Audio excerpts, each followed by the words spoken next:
जय श्री कृष्ण। दोस्तों, प्राकृत पदार्थों के प्राप्त होने पर भी मेरा शोक दूर हो जाए यह मैं नहीं देखता।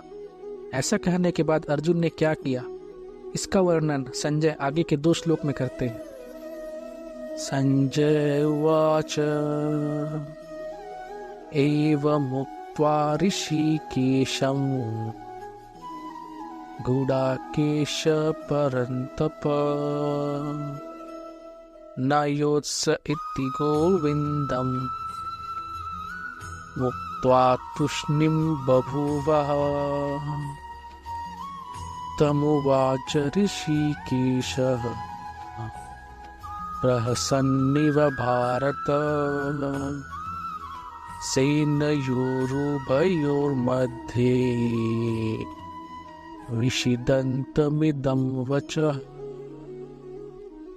अर्थात, हे धृतराष्ट्र, ऐसा कहकर निद्रा को जीतने वाले अर्जुन अंतर्यामी भगवान से मैं युद्ध नहीं करूंगा ऐसा साफ साफ कहकर चुप हो गए और दोनों सेनाओं के मध्य भाग में विषाद करते हुए उस अर्जुन के प्रति हंसते हुए भगवान ऋषिकेश यह वचन बोले। अर्जुन ने अपना और भगवान का दोनों का पक्ष सामने रखकर उन पर विचार किया तो अंत में वे इसी निर्णय पर पहुंचे कि युद्ध करने से तो अधिक से अधिक राज्य प्राप्त हो जाएगा, मान हो जाएगा, संसार में यश हो जाएगा, परंतु मेरे हृदय में जो शोक है, चिंता है, दुख है, वे दूर नहीं होंगे। अतः अर्जुन को युद्ध ना करना ही ठीक मालूम हुआ। यद्यपि अर्जुन भगवान की बात का आदर करते हैं और उनको मानना भी चाहते हैं, परंतु उनके भीतर युद्ध करने की बात ठीक ठीक जच नहीं रही है। इसीलिए अर्जुन अपने भीतर जची हुई बात को यहाँ स्पष्ट रूप से साफ साफ कह देते हैं कि मैं युद्ध नहीं करूँगा। इस प्रकार जब अपनी बात, अपना निर्णय भगवान से साफ साफ कह देते हैं, तब भगवान से कहने के लिए और कोई बात बाकी नहीं रही, अतः वे चुप हो जाते हैं।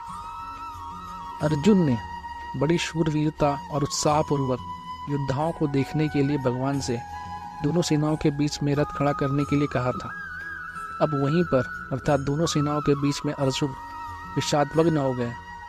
वास्तव में होना यह चाहिए था कि वे जिस उद्देश्य से आए थे उस उद्देश्य के अनुसार युद्ध के लिए खड़े हो जाते, परंतु जब उद्देश्य को छोड़कर अर्जुन चिंता शोक में फंस गए, अतः अब दोनों सेनाओं के बीच में ही भगवान शोकमग्न अर्जुन को उपदेश देना आरंभ करते हैं। संजय कहते हैं कि भगवान विशेषता से हंसते हुए कहते हैं, इसका तात्पर्य है कि अर्जुन के भाव बदलने को देखकर, अर्थात पहले जो युद्ध करने का भाव था अब वह विषाद बदल गया है, इसको देखकर भगवान को हंसी आ गई। दूसरी बात, अर्जुन ने पहले कहा था कि मैं आपके शरण में हूँ, मेरे को शिक्षा दीजिए, अर्थात मैं युद्ध करूँ या ना करूँ, मेरे को क्या करना चाहिए इसकी शिक्षा दीजिए। परंतु यहाँ मेरे कुछ बोले बिना अपनी तरफ से ये निश्चय कर दिया कि मैं युद्ध नहीं करूँगा। यह देखकर भगवान को हंसी आ गई। कारण कि शरणागत होने पर मैं क्या करूं और क्या नहीं करूं आदि कुछ भी सोचने का अधिकार नहीं रहता। उसको तो इतना ही अधिकार रहता है कि शरण ने जो काम कहता है वही काम करे। अर्जुन भगवान के शरण होने के बाद मैं युद्ध नहीं करूंगा ऐसा कहकर एक तरह से शरणागत होने से हट गए। इस बात को लेकर भगवान को हंसी आ गई।